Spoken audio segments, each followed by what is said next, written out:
ప్రత్యేక హోదా అంశాన్ని కేంద్రంలో పెద్దలు ఏం చేస్తారో తెలియదు కానీ ఇక్కడ బీజేపీ నాయకులు, తెలుగుదేశం నాయకులు, లేకపోతే ఢిల్లీలోనో ఎక్కడో ఏదో కామెంట్ చేస్తున్నారు. నిన్న పురంధేశ్వరి ఒక కార్యక్రమంలో పాల్గొన్న సందర్భంగా, జర్నలిస్టులు చేసిన ర్యాలీలో పాల్గొన్న సందర్భంగా ఏపీకి ప్రత్యేక హోదా కావాలంటే ఏపీ సీఎం 13 రాష్ట్రాల వాళ్ళని ఒప్పించుకుని తెచ్చుకోవాలి అన్న రీతిలో ఆవిడ మాట్లాడారు. దీని మీద ప్రసాద్ రెడ్డి గారు మీ కామెంట్.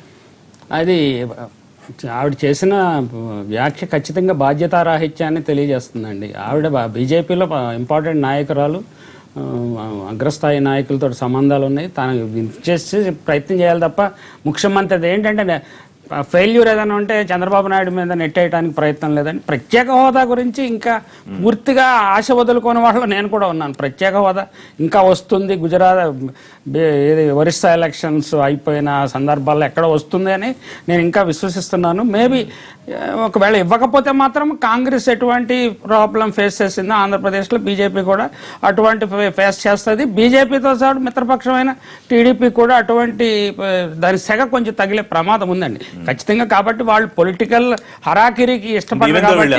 ఏదో ఒక నిర్ణయం ప్రయత్నం చేసి ఫెయిల్ అయినా కూడా తగులుతుంది. హరాకిరి చేసుకోవడానికి, రాజకీయ హరాకిరికి ఇష్టపడరు కాబట్టి బీజేపీ వాళ్ళు, టీడీపీ వాళ్ళు కలిసి ఏదో ఒక ప్రజలకి ఆమోదయోగ్యమైన నిర్ణయం చేస్తారని నేను ఇప్పటికి కూడా నమ్ముతాను. రవిశంకర్ గారు, కాంగ్రెస్ పార్టీ ప్రైవేట్ బిల్లు పేరుతో కానివ్వండి, లేకపోతే ఏదో ఒక సందర్భంగా దీన్ని మొత్తం జాతీయ స్థాయిలో ఒక చర్చ జరిగే పరిస్థితి తీసుకొచ్చింది.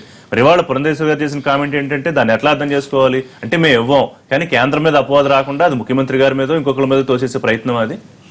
ఆ రోజున ఉన్న మంత్రివర్గ సభ్యురాలుగా ఉన్నారు పురంధేశ్వరి గారు. వారు ఆ రోజున మాట్లాడిన మాటలేంటో, ఆ తర్వాత ఆవిడ వేరే పార్టీలో చేరి తర్వాత ఎలక్షన్ కంటెస్ట్ చేస్తున్నప్పుడు మాటలేంటి, ఇవాళ ఆవిడ చేస్తున్న మాటలేంటి. మహానుభావుడు ఎన్టీ రామారావు ఆంధ్రులకు ఒక ఐడెంటిటీ తీసుకొచ్చినవాడు, అద్భుతంగా తెలుగు భాష గురించి మాట్లాడినవాడు, మన ప్రాంతం గురించి మాట్లాడినవాడు, ప్రాంతాలకు అతీతంగా మన భాష తెలుగు భాష అని మాట్లాడిన ఒక గొప్ప నాయకుడు.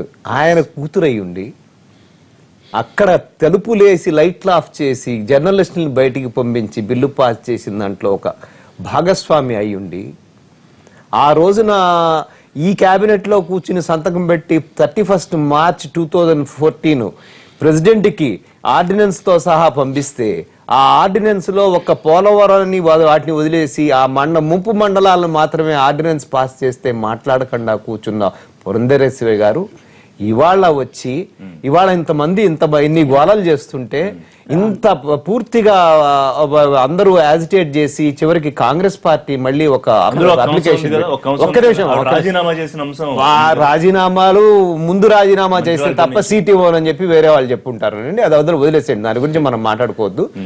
ఇటువంటి పరిస్థితుల్లో ఆ రోజున ఆవిడ అదే మాట చెప్పారా కాంగ్రెస్ పార్టీకి, మీరు వెళ్ళి అన్ని 29 రాష్ట్రాల అందరి దగ్గర నుంచి తీసుకుని బిల్లు పాస్ చేయండి, ఈ డివిజన్ చేయండి, తలుపులు వేయండి, లైట్లు ఆఫ్ చేయండి అని చెప్పిందండి ఆ రోజున. ఆ రోజున మనకి రాకపోతే నాశనం అయిపోతుందని చెప్పింది. అయిపోతే ఇట్లా నాశనం అయిపోతాం, మా ప్రజలందరూ నాశనం అయిపోతారని చెప్పిందా? చెప్పకుండా ఇవాళ అబ్జెక్ట్ చేస్తున్న 13 రాష్ట్రాల వాళ్ళ దగ్గర నుంచి తీసుకోమని చెప్పడం అనేది నిజంగా ఇంతకంటే నీచమైన రాజకీయం ఈ రాష్ట్రంలో ఎవరు మాట్లాడలేదు. నేను చాలా బాధపడుతున్నాను. ఈ రకంగా చేయకుండా ఎన్టీ రామారావు కూతురుగా చేయకుండా ఉండాల్సింది. ఇప్పుడు ఒకటి గౌరీశంకర్ గారు చెప్పిన దాంట్లో ఒకటి ఏంటంటే రాంగ్ ఏంటంటే, కేబినెట్ కమిటీ తీర్మానంలో 3 అంశాలు పెట్టారండి. ప్రత్యేక హోదా ఫస్ట్ అంశం, రెండోదేమో కేంద్ర విద్యుత్ సంస్థల నుంచి రాష్ట్రానికి విద్యుత్ సంస్థలు జనాభా ప్రాతిపదిక మీద, మూడోది ముంపు మండలాలను చేయటం. దాన్ని ఎగ్జిక్యూటివ్కి పంపించారు. అంతవరకు రాంగ్ ఏం లేదు. కానీ ఈవిడ వ్యక్తిగతంగా మనం తీసుకుంటే కాంగ్రెస్ అధికారం సపోర్ట్ ఇచ్చినంతకాలం బ్రహ్మాండం కాంగ్రెస్ని పొగిడారు. ఆ టైంలో కూడా ఆమె కన్విన్స్ చేయలేకపోయారు. సమైక్య రాష్ట్రం కోసం ఆమె బయటకు వచ్చి జనంలో పెద్ద మాట్లాడింది ఏమీ లేదు. ఏదో సందర్భంలో తప్పదేమో అని కూడా ఆవిడ మాట్లాడారు. ఆవిడ నీతి ఎక్కడ ఉంది ఆలోచిస్తున్నామంటే, అప్పటి వరకు పోనీ అక్కడ తీర్మానం అయిపోయింది, రాష్ట్ర విభజన జరిగిపోయిన వెంటనే అదే ఆమె కేబినెట్ హోదా రిజైన్ చేసి ఉంటే వ్యక్తిగతంగా ఆమె కొంత గౌరవం వచ్చింది. అలాగే ఆమె పార్టీ ఓడిపోయినాక పార్టీగా చేసింది. ఎందుకు చేశారంటే రాష్ట్రం విభజన చేశారు. అప్పుడు చేస్తే దానికి ఏమైనా విలువ ఉందండి. అలాగే మళ్ళీ వెంటనే బీజేపీలో చేరారు. అక్కడ కూడా నైతిక విలువలు పోయింది. వాళ్ళు ఆయన ఎలా చేశారో పార్టీలు మారటం ఈమె కూడా అలాగే చేస్తూ వచ్చారు. ఎందుకంటే అధికారం కోసమనే స్పష్టంగా అనిపిస్తుంది. ఈ రోజు ఎంత బాధ్యతారాహిత్యంగా మాట్లాడుతూ ఉన్నారంటే, ఏదైతే మీ కాంగ్రెస్ తీర్మానం చేసిందో ఆ తీర్మానం అనేది ఎప్పుడు కూడా బిల్లులో కాదండి, గతంలో జరిగినటువంటి రాష్ట్రాలన్నీ కూడా ఎగ్జిక్యూటివ్ ద్వారానే పోయిందండి. అదే విధానంలో ఎగ్జిక్యూటివ్ దాని ద్వారా ఎవరికి ఉంది అధికారం? నీతి ఆయోగ్ అధ్యక్షుడు ప్రధానమంత్రి, అదేవిధంగా ఇది డెవలప్మెంట్ కమిటీ అధ్యక్షుడు ప్రధానమంత్రి అండి. ఇట్లాంటి అన్ని అర్హతలుండి 14th ఫైనాన్స్ కమిటీ అధ్యక్షుడు ప్రధానమంత్రి, అదే నీతి ఆయోగ్. 14th ఫైనాన్స్ కమిషన్ గురించి కూడా సిద్ధార్థ కామెంట్ చేశారు. మాట్లాడదాం ఒక్క నిమిషం. ఇన్ని ఉన్నప్పుడు ఒకసారి బీజేపీ నాయకులతో మాట్లాడదు. ఏపీ బీజేపీ ముఖ్య నేత రమేష్ నాయుడు ఫోన్ లైన్ లో ఉన్నారు. రమేష్ నాయుడు గారు. సార్ నమస్తే. రమేష్ నాయుడు గారు నమస్కారం అండి. పురంధేశ్వరి నిన్న వారు చేసిన కామెంట్ ని ఏ రకంగా అర్థం చేసుకోవాలి అంటే, మీరు ఇంకా ఇవ్వకూడదని ఒక నిర్ణయానికి వచ్చారు కాబట్టి ప్రజల్లో మీ మీద నింద అపవాదు రాకుండా ఏపీ ముఖ్యమంత్రి మీద తోసేయాలనుకున్నారా? ఆయన 13 రాష్ట్రాలని ఒప్పించుకుని ప్రత్యేక హోదా తెచ్చుకోవాలని కామెంట్ చేయడం అందులో భాగమేనా? అలా ఏం లేదు. మా యొక్క ఆలోచన విధానం ఏంటంటే, ఆంధ్రప్రదేశ్ పట్ల ఉన్నటువంటి కుట్రలు కేంద్ర ప్రభుత్వానికి పెద్ద స్థాయిలో ఉన్నాయి. అది మేము 300 ప్రాజెక్టులు చాలా వేగవంతంగా ఇచ్చినటువంటి క్రమంలో అందరూ కూడా గమనించే ఉంటారు. అయితే పురంధేశ్వరి గారి యొక్క మాటలు ఏంటంటే, మనం పాజిటివ్ గా ఆలోచన చేయాలి.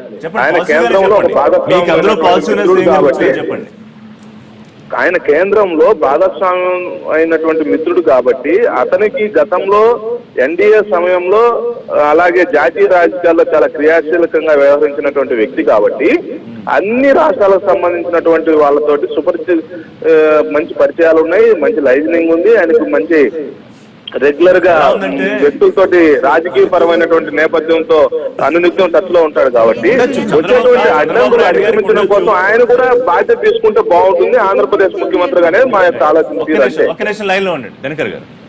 సరే, బీజేపీకి సంబంధించినటువంటి నాయకుల దగ్గరికి వెళ్ళి నేను ఎక్కువ మాట్లాడినా కానీ పురంధేశ్వరి గారి దగ్గరికి వచ్చేటప్పటికి కాదు కదా, ఆయన అన్నదానికి వారికి పరిచయాలు ఉన్నాయి అన్ని రాష్ట్రాల ముఖ్యమంత్రులు.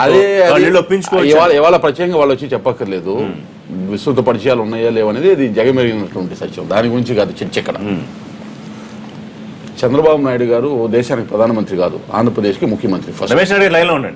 ఫస్ట్ ఆంధ్రప్రదేశ్కి ముఖ్యమంత్రి. జాతీయ పార్టీలన్నిటితో కానీ అలాగే వివిధ ప్రాంతీయ పార్టీల దేశంలో సత్సంబంధాలు ఉన్నటువంటి మాట వాస్తవం. అయితే పురంధేశ్వరి గారు వ్యాఖ్య అనేది చాలా కీలకం ఇక్కడ. విభజనకి ముందు మంత్రిగా ఉన్నప్పుడు ఆమె ఈ రాష్ట్రాన్ని విభజించటానికి సోనియా గాంధీ గారు ఇచ్చినటువంటి ఒక ఆర్డర్ని బేస్ చేసుకుని విజయవాడకు వచ్చి కన్విన్స్ చేసేటటువంటి ప్రయత్నం పనబాగ లక్ష్మీ గారితో కూర్చొని గేట్వే హోటల్లో కూర్చొని చేసిందా లేదా? ఒక ప్రయత్నం చేసింది. అంటే ఏ పార్టీలో ఎక్కడుంటే ఆ పార్టీలో ఉన్నటువంటి హైకమాండ్ యొక్క పాదాక్రాంతులై వారికి అనుసరణలో నడిచే విధంగా వారిని ఒప్పించి మెప్పించేటటువంటి విధంగా ప్రయత్నించి ఏదో లబ్ధి పొందాలనేటువంటి ప్రయత్నం అన్న నందమూరి తారక రామారావు గారి కుమార్తెగా ఆమెకి తగదు. ఆ రోజు వినండి రమేష్ నాయుడు గారు, వినండి మీరు. నేను పురంధేశ్వరి గారి గురించి చరిత్ర ఇప్పుడు జరుగుతుంది రెండు చెప్పండి. రెండో అంశం, ఇవాళ వచ్చేటప్పటికి ఆమె ఎందుకండి మాట్లాడుతుంది? ఆల్రెడీ రాజ్యసభలో ఒక ప్రైవేటు బిల్లు వస్తే దేశంలో ఉన్నటువంటి అన్ని పార్టీలు మద్దతు ఇచ్చినాయా లేవా? ఇంకా మళ్ళీ 13 రాష్ట్రాలకు వెళ్ళి మాట్లాడాల్సినటువంటి అవసరం ఎక్కడుంది? ఇంక్లూడింగ్ బీజేపీ కూడా ప్రత్యేక హోదా ఇవ్వమనేటటువంటి మాట రాజ్యసభలో ఎప్పుడు కూడా మాట్లాడలేదు. ఇంకొకటి 14th ఫైనాన్స్ కమిషన్ అని పదే ఎన్నిసార్లు చెప్పాలండి? ఇక్కడే ఉంది రిపోర్టు. 14th ఫైనాన్స్ కమిషన్ ఇచ్చేటువంటి టర్మ్స్ ఆఫ్ రిఫరెన్స్ లో గానీ, అలాగే 14th ఫైనాన్స్ కమిషన్ ఉన్నటువంటి 11th చాప్టర్ ఏదైతే గ్రాంట్ ఇన్ ఎయిడ్స్ లో ఉంది గానీ, ఎక్కడైనా గానీ ప్రత్యేక హోదా ఇవ్వాలని ఇవ్వటానికి కానీ ఇవ్వకపోవటానికి కానీ వారికి రైట్ ఉందా? వారికి ఆ బాధ్యత ఉందా? ఎందుకు ఇంకా మనము ఈ విధమైనటువంటి అధికారంలో ఉన్నప్పుడే 14వ ఆర్థిక సంఘానికి ఆమోదం లభించింది పార్లమెంట్ లో. ఒకటి ఏ రాష్ట్రానికి హోదా ఇవ్వద్దని 14వ అనలేదు. ఏ పేరాలో ఉన్నారు, ఏ పేజీలో ఉన్నారు, ఏ చాప్టర్ లో ఉన్నారు చెప్పండి. నో, ఏ పేరాలో, ఏ చాప్టర్ లో, ఏ పేజీలో ఎక్కడ ఉందో చెప్పండి. మేము వెళ్ళి చూస్తాం. మా దగ్గర రిపోర్ట్ ఉంది. రమేష్ గారు, it is not fair, it is not fair. Purandeswari గారికి చెప్పండి. ఇప్పుడు 13 అసలు ఎంత బాధ్యతారాహితమైనటువంటి వ్యాఖ్యది. 13 రాష్ట్రాలని పోయి బతిమలాడుకోమంటాము. చెప్పండి రమేష్ రెడ్డి గారు, కరెక్టా? మీరు ఒక నిమిషం, మీరు ఒక నిర్ణయం తీసుకుని ఉంటే గనక, స్పష్టంగా పక్కాగా ఉంటే గనక దాన్ని నిర్భయంగా మీకు చెప్పే అవకాశం ఉంటే చెప్పొచ్చు. లేదు ఇప్పుడు అంతా పక్కదారి పట్టించే మాటల్లాగా అనిపించట్లేదా? మిగతా రాష్ట్రాల ముఖ్యమంత్రులను ఒప్పించుకోమని మేము పక్కదారి లేకపోతే 14 ఆర్థిక సంఘంలో లేని అంశాన్ని 14 ఆర్థిక సంఘాలు ముందుకు తీసుకొచ్చి చూపించారు. 1000 మంది చనిపోయేంత వరకు, బలిదానాలకు గురి అయ్యేంత వరకు రాష్ట్రాన్ని అడ్డదిడ్డంగా విభజించేటువంటి ప్రక్రియ వేగవంతంగా రాజకీయ లబ్ధి కోసం అలా చేయము. రమేష్ నాయుడు గారు ఒక మాట మీరేనండి, ఒక్క మాట రమేష్ నాయుడు గారు, హోదా ముఖ్యమని ఆలోచిస్తున్నాం. మీరు ప్రత్యేక హోదా అనేది సెంటిమెంట్ లో బాగా అసలు అక్కడ కాదు. ఒక విషయం దినకర్ గారు, మీకు ఒక సలహా, మీకు ఒక పాయింట్ అండి, మీకు ఒక పాయింట్ మీరు దానికే చెప్దురు. ఎక్కడ మాకు బాధ అనిపించిందంటే, ఒక 4 రాష్ట్రాలని ఉటంకిస్తూ ఈ 4 రాష్ట్రాలని ఎవరిని, ఒరిస్సాని, తమిళనాడుని, బీహార్ని, ఉత్తరప్రదేశ్ ని, వెస్ట్ బెంగాల్ ని, ఈ ముఖ్యమంత్రుల్ని మాట్లాడి కన్విన్స్ చేసుకున్నామన్నారే. ఇదే 5 ముఖ్యమంత్రులు ఆ రోజు విభజన జరిగేటప్పుడు విభజించొద్దు అని చెప్పి వాకౌట్ చేసిన వాళ్ళు కూడా ఉన్నారు. ఆ రోజే ఈ కండిషన్ పెట్టుండొచ్చు కదా. ఆ రోజు ఈ కండిషన్ బీజేపీ సపోర్ట్ చేసేటప్పుడు ఈ కండిషన్ పెట్టి ప్రసాద్ రెడ్డి గారు మాట్లాడుతున్నారు.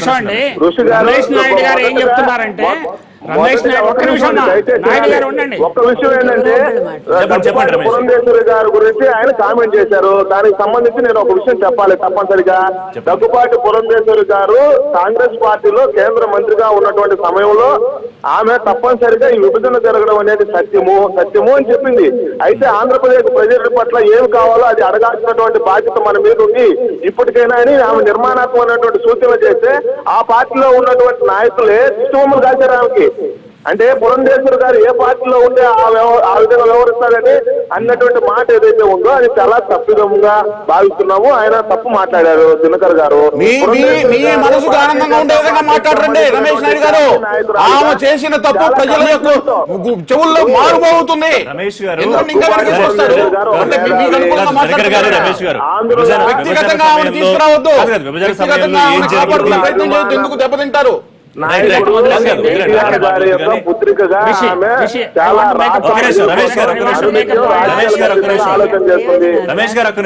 ప్రత్యేక హోదా కాకుండా ఆంధ్రప్రదేశ్కి ఏదో బీజేపీ ప్రభుత్వం వరగబెడుతుంది, 300 ప్రాజెక్టులకి ఎట్లో ఇచ్చేస్తుంది నిధులని చెప్పారండి ఆయన. రమేష్ నాయుడు గారు ఉన్నాడు, నేను విన్నది కరెక్ట్ అయితే. కేంద్ర ప్రభుత్వం కూడా పార్లమెంట్లో చెప్పింది, జైట్లీ గారు చెప్పారు, ఎన్ఐటి తాడేపల్లిగూడెం కమిషన్ అంటే ఏమర్థం అవుతుందండి మనకి? ప్రారంభించేశారు అంటే నిర్మాణం అయిపోయింది అంతా అనుకున్నా. ఏదో ఒక ప్రైవేట్ కాలేజీలో ఒక బోర్డు పెట్టి కోర్స్ స్టార్ట్ చేశారు. నేను వెళ్ళాను, వ్యక్తిగతంగా వెళ్ళి చూడటానికి వెళ్తే కాంపౌండ్ వాళ్ళు సగం కట్టారు. ఇంకా 9 సంవత్సరాలు వాళ్ళ అంచనా ప్రకారమే ఇది పూర్తయ్యేటప్పటికి 9 సంవత్సరాలు పడుతుంది. అన్ని సక్రమంగా జరిగితే నిధులు వస్తే పార్లమెంట్ సాక్షిగా కమిషన్, పార్లమెంట్ సాక్షిగా కమిషన్, ఐఐటి కమిషన్ అంటే మీరు నిధులు ఏంటంటే అరకొరగా నిధులు ఇచ్చి మీరు ఏదో చేస్తారు అన్నట్టుగా. ప్రసాద్ రెడ్డి గారు ఇవాళ ప్రస్తుత విషయం చెప్తున్నారు. మనకి విభజించేటప్పుడు విభజన చట్టంలో కూడా కన్సిడర్ ది ఫీజిబిలిటీ 2 పార్టీలు కలిసి ఇది వెట్టింగ్ చేసింది. జైట్లీ గారింటికి జయరాం రమేష్ ఎన్నిసార్లు వెళ్ళారు, అద్వానీ గారి దగ్గరికి ఎన్నిసార్లు వెళ్ళారు, సోనియా గాంధీ గారి దగ్గరికి ఎన్నిసార్లు వెళ్ళారు. ఈ 2 పార్టీలు కలిసి ఆంధ్రప్రదేశ్ రాష్ట్రాన్ని సమూలంగా నాశనం చేశాయని చెప్పడంలో ఏం మాత్రం అనుమానం పూర్తిగా చెప్పగలుగుతారా రమేష్ గారు? 14 ఆర్థిక సంఘంలో లేదని చాలా క్లియర్ గా అసలు ఆ ప్రస్తావన లేదని ఆ సభ్యులే చెప్తారు. మళ్ళీ మీరు 14 ఆర్థిక సంఘాన్ని రాష్ట్ర బాధ్యులు సిద్ధార్థనాథ్ సింగ్ అంటే ఎవరిని తప్పుగా పట్టించడానికి ప్రయత్నాలన్నీ చేస్తారు. ఏదో క్లారిటీ వ్యక్తి తెలుగువాడు, అందులో రాయలసీమకు సంబంధించినటువంటి వ్యక్తి. 14 ఆర్థిక సంఘానికి చైర్మన్ ప్రధానమంత్రి, 14 ఆర్థిక సంఘానికి చైర్మన్ ప్రధానమంత్రి ఏమి చేసినా మిగతా వాళ్ళు అందరూ వీటో చేయాల్సిన అవసరం ఉంది. ప్రధానమంత్రి ఏం చెప్తే అది జరుగుతుంది. ఒక ప్రధానమంత్రి ఫ్లోర్ లో అష్యూరెన్స్ ఇచ్చాడు, అదే రెండో ప్రధానమంత్రి తిరుపతిలో అష్యూరెన్స్ ఇచ్చాడు. ప్రధానమంత్రి మాత్రం మిగతా వాళ్ళందరూ కూడా అష్యూరెన్స్ ఇచ్చి ఇవాళ కుదరదు పక్క రాష్ట్రాల దగ్గర నుంచి తెచ్చుకోమంటున్నారు. 13 రాష్ట్రాల పార్టీలు పార్లమెంట్ లో రాజ్యసభలోనూ కూడా మీరు సపోర్ట్ చేస్తాయని చెప్పి ఇవాళ వెనక్కి తిరగడానికి అవసరం. ప్రత్యేక హోదాకు సంబంధించి సంబంధించినటువంటి విషయంలో ఇప్పుడు ఉన్నటువంటి పరిస్థితుల్లో ప్రయోజనాలు తగ్గుతున్నాయి. కాబట్టి ప్రత్యేక హోదా ముఖ్యమా, రాజకీయ లబ్ధి కోసం, లేదంటే ప్రజల్లో సెంటిమెంట్ రైట్ చేసి రాజకీయ అనేది ఒక కాన్సెప్ట్, లేదా ప్రజల సంక్షేమం కోసం మనం అంతకన్నా కూడా ఎక్కువగా ఏదైతే ప్రత్యేక హోదా వచ్చేటువంటి ప్రయోజనాలు ఏమవుతున్నాయో దానికి కంపేర్ చేస్తూ అంతకన్నా కూడా బెటర్ కాంపన్సేషన్ ఆంధ్రప్రదేశ్ మాకు అక్కర్లేదండి, మాకు అక్కర్లేదు ఋషి గారు, మాకు అక్కర్లేదు. మాకు ప్రత్యేక హోదా ఇవ్వండి, తర్వాత ఏం చేయాలో మాకు తెలుసు. ప్రత్యేక హోదా ఇస్తే మాకు ఏం చేయాలో మాకు తెలుసు, మేము ఎట్లా తెచ్చుకోవాలో మాకు తెలుసు. మాకు ప్రత్యేక హోదా మాత్రమే సెంటిమెంట్ రాజకీయాలు చేయాలనుకున్నారు. ప్రత్యేక హోదా సమయంలో మీరు ఆంధ్రప్రదేశ్ విభజన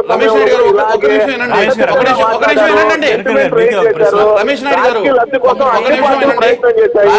ఇప్పుడు కూడా ఇంకొకసారి వంచన గురి చేస్తారు ఆంధ్రప్రదేశ్ ప్రజలు. మరొకసారి మీరందరూ కూడా భారతీయ జనతా పార్టీ ఎదుగుదల ఓర్చుకోవాలన్నటువంటి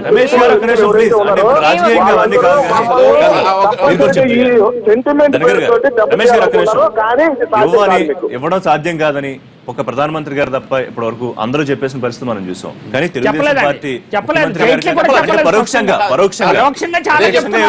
పరోక్షంగా అందరూ చెప్పారు. జైట్లీ గారు, లేకపోతే పురంధేశ్వర్ గారు, సిద్ధార్థనాథ్ సింగ్, లేకపోతే కేంద్ర సహాయ మంత్రులు అందరూ.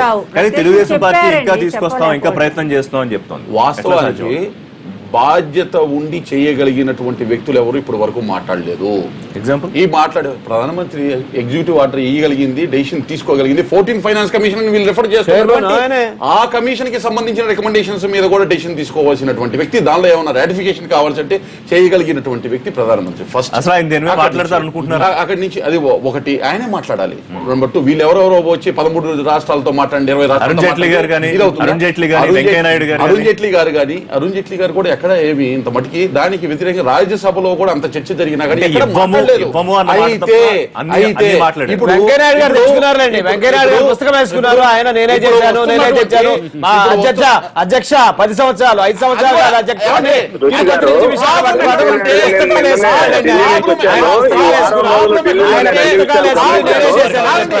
ప్రాబ్లం ఎక్కడ ఉందంటే వ్యక్తిగతంగా వ్యక్తుల మీదకి వెళ్ళడం కూడా తప్పు. కాన్సెప్ట్ మీద మాట్లాడదాం. ఆ రోజు వెంకయ్యనాయుడు మాట్లాడారు కాబట్టి వాళ్ళు మాట్లాడుతున్నాం. ఆయన్ని టార్గెట్ చేయడం కాదు మనకు కావాల్సిన సొల్యూషన్. ఇప్పుడు క్లియర్ గా సరే వాళ్ళు నిజంగా ఇబ్బంది వస్తుంది అనుకునే పరిస్థితి మీకుంటే విడివిడిగా ఇచ్చేది కూడా చెప్పారా మీరు? విడిగా క్లోజ్ చేయండి. రమేష్ నాయుడు గారు లైన్ లోనే ఉన్నారు. ఒకటి అడుగుతున్నాను బాబు. ఇప్పుడు మీరు ఇందాక అన్నారు ప్రత్యేక హోదా అనేది అది వెనక్కిపోతా ఉంది, అది ఇక అవుట్డేట్ దానికంటే కూడా ఎక్కువ బెటర్. కానీ నిన్న జిఎస్టీ బిల్లు ప్రవేశపెట్టారు, దానికి అన్ని పార్టీలు మద్దతు ఇచ్చారు. జిఎస్టీ బిల్లు ప్రకారంగా రాష్ట్రాలకి మంచిదే, మొత్తం దేశవ్యాప్తంగా ఒకే పన్ను అనే దాని క్రింద. కానీ రాష్ట్రాలు 10 సంవత్సరాలు పడుతుంది అది కోలుకోవాలంటే. ఇట్లాంటి పరిస్థితుల్లో విడిపోయినటువంటి ఆంధ్రప్రదేశ్, కనీసం రాజధాని కూడా లేనటువంటి ఆంధ్రప్రదేశ్కి ప్రత్యేక హోదా ఎంత అవసరమో మీకు తెలియదా బాబు? మరి అదే అంతకన్నా బెటర్ గా రమేష్ నాయుడు గారు ప్రత్యేక హోదా కాకుండా అంతకన్నా బెటర్ గా ఏం చేస్తారు అనే క్లారిటీ ఇస్తే కూడా ప్రత్యేక హోదా డిమాండ్ తగ్గుతుంది. చూద్దాం మరి. జిఎస్టీ వచ్చినందువల్ల ఎక్సైజ్ ఏదైతే పోతుందో ఆ బెనిఫిట్ కూడా రావాలి. ఫైనల్ గా 30 సెకండ్స్ లో ఏం చెప్తారు? నిరంతరం టచ్ లో ఉండి ఎక్సర్సైజ్ చేస్తున్నారు ఆంధ్రప్రదేశ్ కు సంబంధించినటువంటి అభివృద్ధి విషయంలో, సంక్షేమ విషయంలో, పథకాల విషయంలో, నిధులను ఎలా తరలించాలనే విషయంలో. ఇంతకాలం పడుతుంది ఎక్సర్సైజ్. జైట్లీ గారు చెప్పి 2.5 ఏళ్ళుగా జైట్లీ గారు చెప్పి 10 రోజులు దాటిపోయింది సభలో చెప్పి. రిలీజ్ చేయాలన్నటువంటి ఒక ఆలోచన వచ్చింది. అలాగే ఈ యొక్క ప్రాజెక్టులు ఏవైతే ఉన్నారో ఇందాక పెద్దలు చెప్పారు, వాళ్ళు చెప్పినటువంటి ప్రాజెక్ట్స్ ఏవైతే ఉన్నాయో వాటన్నిటి కూడా టైం బౌండ్ పెట్టుకోవాలి. 36 months మాత్రమే పెట్టుకోవాలి. ఈ 36 నెలల్లో తప్పనిసరిగా రమేష్ నాయుడు గారు ఒక మాట చెప్పండి, మీకు ప్రత్యేక హోదా అవసరమా లేదా? మీరు మీ పాలసీ ఏంటి? రమేష్ నాయుడుగా కాకుండా బీజేపీ నేతగా చెప్పండి, మీకు ప్రత్యేక హోదా కావాలా వద్దా ఆంధ్రప్రదేశ్ కి? ఇప్పటికి కూడా ప్రత్యేక హోదా వల్ల వచ్చేటువంటి ప్రయోజనాలు తప్పు. ఇప్పుడు అంటే వద్దని చెప్తున్నారు, వద్దని చెప్తున్నారు, బీజేపీ నాయకులు చెప్పేదంతా వద్దని చెప్తున్నారు, అంతే కదా? మీరు వద్దని చెప్తున్నారు. చూద్దాం గుర్తు పెట్టుకుంటారు, మీరు వద్దని చెప్తున్నారు. వాళ్ళ లైవ్ లో గుర్తు పెట్టుకుంటారు, వాళ్ళు మీరు వాళ్ళ లైవ్ లో వద్దని చెప్తున్నారు.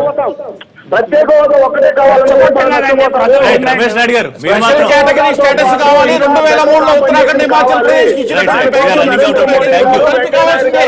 రమేష్ మీరు మాత్రం ఏం చేస్తారు? పై నుంచి వచ్చిన డైరెక్షన్ బట్టి. థ్యాంక్ యూ రమేష్ గారు, థ్యాంక్ యూ రవిశంకర్ గారు, థ్యాంక్ యూ ప్రసాద్ రెడ్డి గారు. ఇది వాళ్ళ లైవ్ షో. రేపటి లైవ్ షోలో మళ్ళీ కలుద్దాం. Keep watching NTV.